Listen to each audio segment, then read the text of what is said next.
Assalamualaikum warahmatullahi wabarakatuh. Kembali lagi guys di channel Arhos, channel seputar peternakan puyuh. Kita membahas tentang bibit sekarang, karena di video sebelumnya itu membahas tentang kandang, pembuatan kandang, terus sebelumnya tuh ada step-step untuk pemula, bagi pemula yang ingin berternak puyuh. Nah, maka di sini step selanjutnya yaitu pemilihan bibit. Untuk bibit mungkin tidak perlu bingung ya teman-teman, sahabat-sahabat, untuk mencari bibit yang seperti apa yang bagus dan yang unggul, karena sebenarnya yang lebih paham kalau untuk bibit yang lebih unggul gitu, sahabat bisa bicara langsung dengan, nanti mungkin sahabat akan ketemu dengan peternak langsung ya. Nah, di situ bisa sahabat tanyakan bibit yang unggul itu yang seperti apa gitu. Nah, paling di sini saya kasih contoh bibit yang bisa sebagai referensi untuk para peternak, untuk para sahabat ya, untuk pemula memilih bibit. Di sini bisa terlihat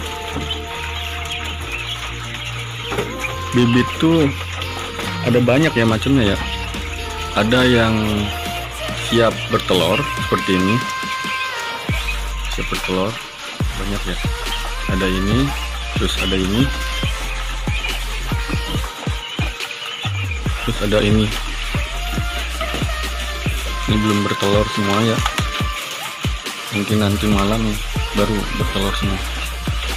Nah, untuk bibit sahabat bisa lihat di sini coklat. Nah, ada yang putih, ada yang coklat, ada yang hitam, terus ada lagi yang ini Japanese warnanya ya.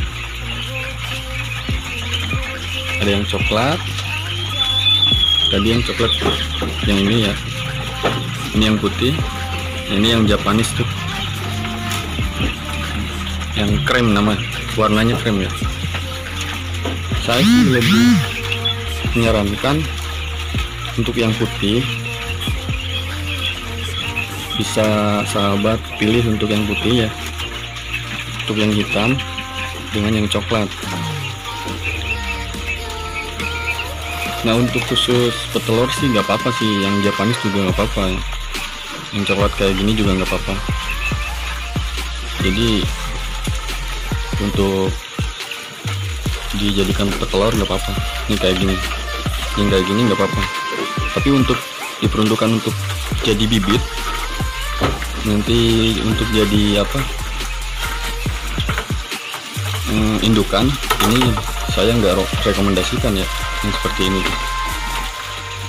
karena yang bagus itu yang hitam,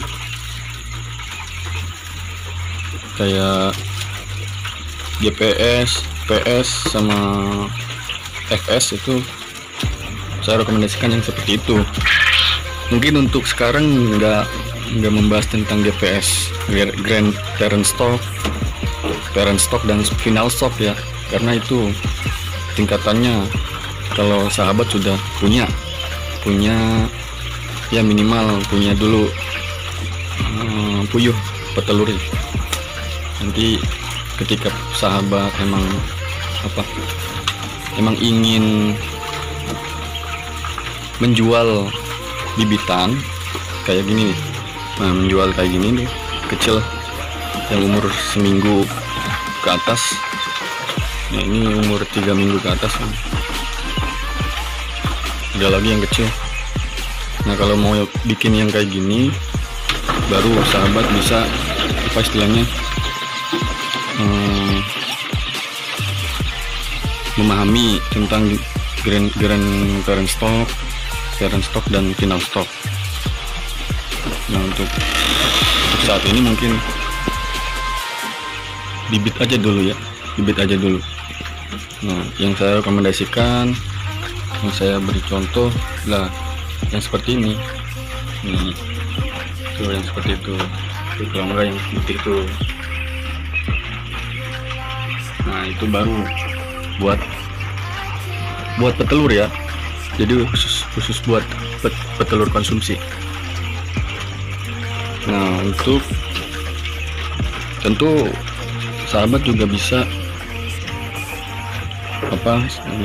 memilih puyuh yang seperti apa. Mau dari umur 0 hari buat menetas, sahabat beli bisa. Terus nanti sahabat rawat dari kecil. Tapi untuk seperti itu resiko kematian ya, seperti itu tuh sangat banyak kemungkinan, karena bagi pemula nanti tidak lebih baik mencari aja dulu ilmunya. Saya sih kasih saran untuk menyediakan bibit puyuh petelur aja dulu yang seperti ini. Kemarin kan kandang tuh, nah sekarang tuh bibitnya. Saya kasih contoh bibit yang tadi tuh yang putih, yang hitam sama yang coklat tadi tuh. Jangan yang tadi yang seperti krem ya, yang krem puyuh krem yang kayak gini nih, enggak bu, jangan deh. Tapi kalau buat petelur nggak apa-apa. Nah, kemarin kan kandang itu 5 tingkat. Nah, untuk satu kandang isi 40, jadi 5 tingkat 200. Nah, ketika kandang sahabat sudah buat, berarti sahabat selanjutnya akan membeli puyuh yang siap bertelur itu 200 ekor. Nah, kemungkinan untuk setiap wilayah itu berbeda-beda ya harga puyuh, bibitan puyuh atau puyuh petelur yang siap bertelur, karena kan untuk setiap daerah itu beda-beda untuk harga ya. Nah, paling di sini saya kasih contoh puyuh yang lebih baik yang sahabat beli itu yang seperti apa, yang tadi kan yang saya kasih tahu. Nah,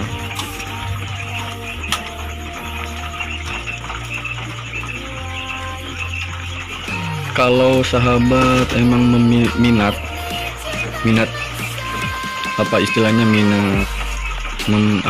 merawat dari nol, dari kecil, itu bisa saja sahabat merawat dari kecil.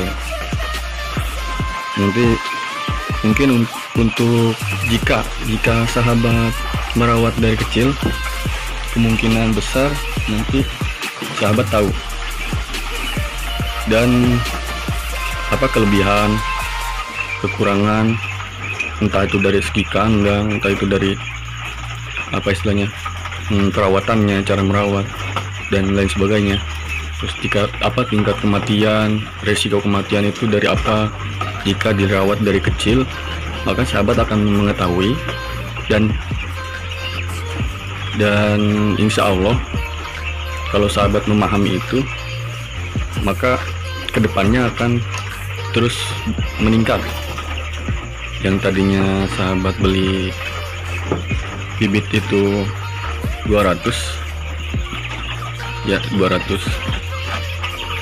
atau bibit yang umur 0 atau baru netas, sahabat beli dirawat dari kecil sampai sebesar ini yang siap bertelur. Nah, sahabat nanti mungkin dari yang burung puyuh bertelur ini nanti sahabat kawinkan, nanti saya kasih tahu cara mengawinkannya di kandang seperti ini tuh. Jantannya berapa, betinanya berapa, dan cara merawatnya seperti apa. Nanti saya kedepannya akan memberikan tips itu. Mungkin untuk saat ini aja dulu ya pembibitan. Nah seperti itu sahabat. Jadi ketika sahabat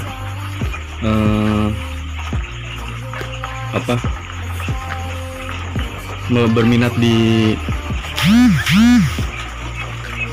puyuh dan ingin beternak di puyuh, kalau membeli dari DOC ya, DOC dari kecil, dari umur 0 hari itu, nah itu sahabat bisa nanti kemungkinan kedepannya bisa mempelajari siklus kehidupan dia itu seperti apa, karena nanti kedepannya pasti sahabat akan mengawinkan puyuh yang sahabat punya nanti. Jadi terus berkembang, karena kan perputaran ini roda hidup lah istilahnya.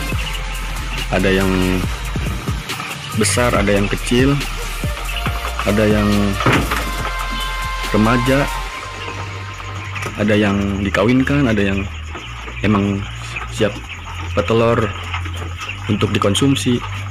Jadi seperti itu sahabat. Nanti ada juga jantan yang di sebelah sana ya, itu khusus daging, itu untuk dijual dagingnya, karena banyak sekarang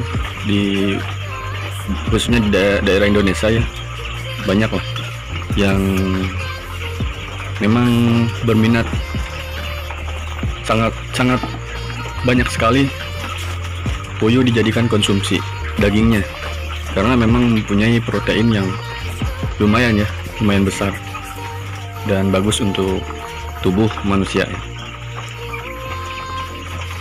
Nah untuk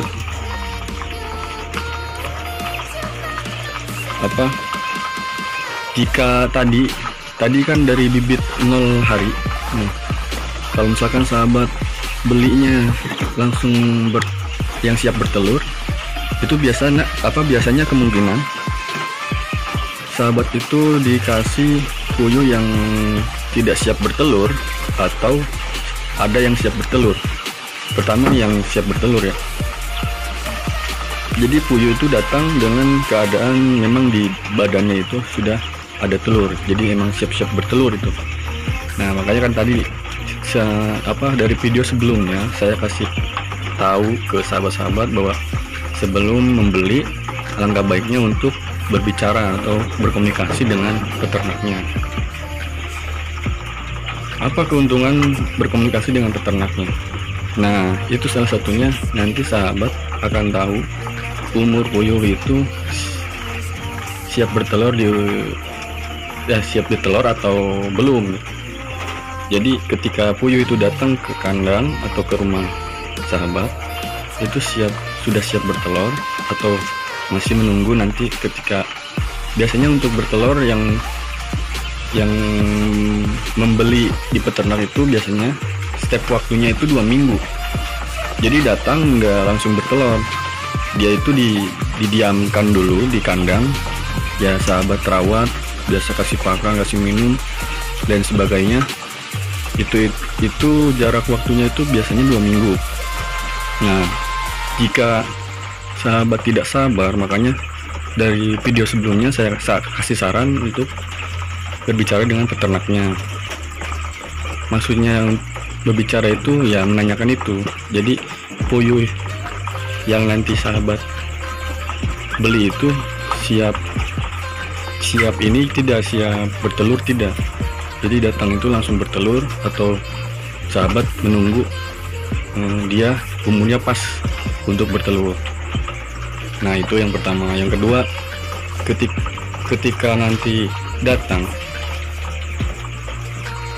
si puyuh itu datang terus langsung dipindahkan ke kandang, ya lebih baik saya sarankan sih air dan pakan itu sudah siap. Jadi karena memang kan pertama dia mengenal dari kandangnya yang baru, karena kan stres perjalanan.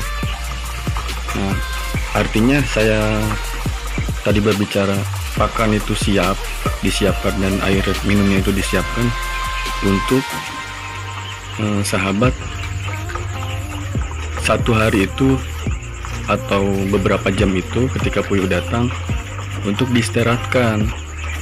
Jadi sahabat jangan standby dan melihat di kandang gitu. Puyuh tuh jangan sampai stres karena dilihat oleh sahabat, karena memang kadang saya perhatikan juga ada yang seperti itu ya.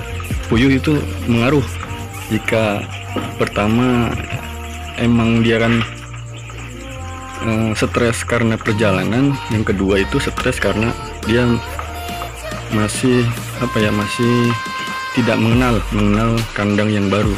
Makanya saya sarankan untuk memberikan pakan ya, secukupnya lah, secukupnya, dan minum standby untuk nanti beberapa jam atau ya sekitar 4 jam atau 3 jam lah sahabat tinggalkan. Jadi puyuh itu bisa bisa menyesuaikan dengan kandangnya yang baru. Nah, itu tips ketika nanti puyuh sudah datang ya. Nah, setelah itu lanjut ke perawatan. Untuk 5 tingkat ini, kandang satu ini ya, itu perawatannya tidak susah kok sahabat. Di sini kan saya mengasih atau memberikan desain untuk minumnya itu menggunakan aqua botol ya. Nanti juga, oh ya, kemarin saya nggak ngasih ini ya, untuk tempat minum itu nggak memberikan tips untuk memberikan untuk tempat minum itu seperti apa. Nah, saya kasih tahu itu tempat minum itu yang punya saya seperti ini sahabat ya. Niatnya sih meminimalisir untuk tidak menggunakan modal yang banyak, tapi bisa bisa bekerja dengan baik lah. Ya, dilihat dari kegunaannya, alhamdulillah kinerjanya ya baik lah untuk saat ini ya. Tapi untuk kedepannya mungkin lebih bagus pakai pralon ya, pralon yang panjang, karena ini skala rumahan baru sedikit ya. Saya sih menyarankan yang pakai murah-murah aja, yang gratis malah. Jadi kembali lagi untuk perawatan seperti biasa, memberi makan, air minum standby, terus ya minimal 3 hari sekali itu kotoran dia diangkat lah, terus dipindahkan ke wadah atau tempat yang emang jauh dari kandang ini. Jadi sehingga si puyuh ini tidak mengalami mata bengkak karena gas amoniak yang ada pada kotoran puyuh dia sendiri gitu. Nah, untuk perawatan mungkin hanya seperti itu aja. Jadi sahabat simple sebenarnya. Bahkan karena di sini kan saya menggunakan kata skala rumahan itu, sahabat bisa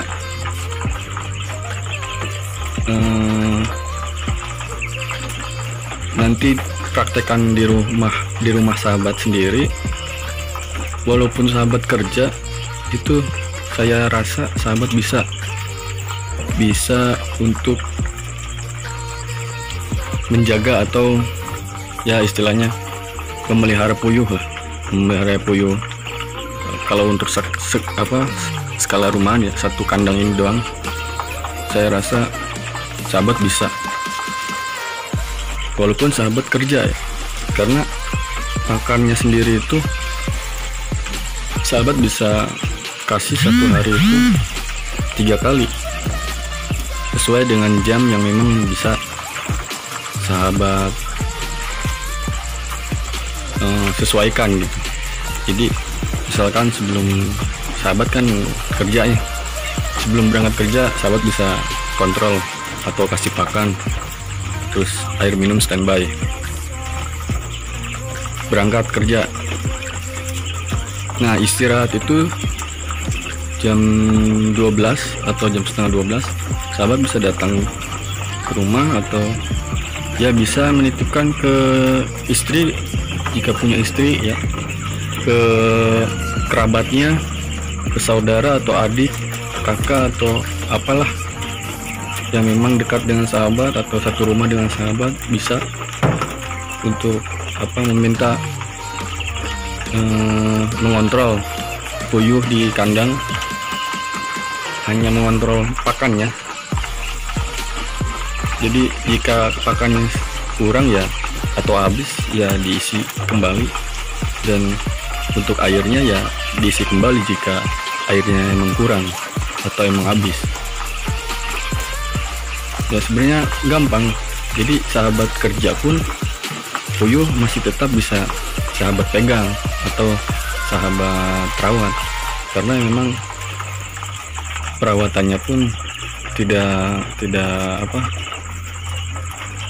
begitu sulit, jadi gampang lah, bisa sahabat sesuaikan dengan jam yang memang jika kerja mungkin bisa disesuaikan dengan jam kerja sahabat gitu. Nah untuk bibit mungkin seperti itu aja, karena untuk grandparent stock, terus parent stock dan final stock itu untuk step selanjutnya ketika sahabat sudah mempunyai puyuh petelur. Jadi puyuhnya sudah siap bertelur, dan bahkan untuk menjadi bibit nanti si telurnya itu ditetaskan di mesin tetas, bibitnya itu ya minimal untuk perkawinan ya, ini kan bikangnya. Kalau ini mah jantannya kan nanti ada saya kasih lihat. Nah kalau ini kan biangnya.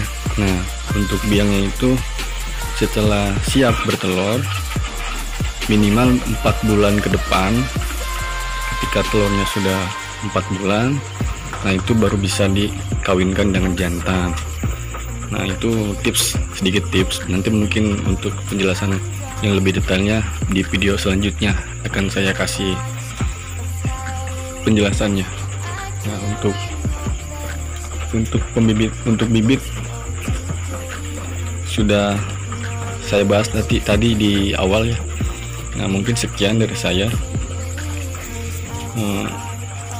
Oh iya, untuk bibit itu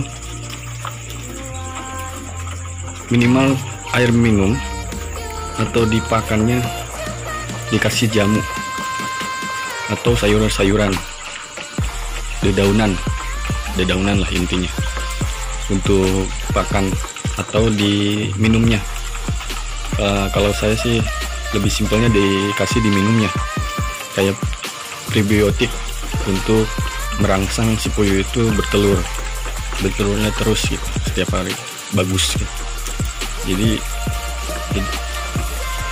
karena memang kan 1,5 tahun waktu puyuh ini bertelur terus menerus, itu 1,5 tahun, banyak kan sahabat. Nah jika memang perawatannya sesuai, maka puyuh itu akan terus bertelur sampai umurnya 1,5 tahun, atau umur bertelurnya itu 1,5 tahun.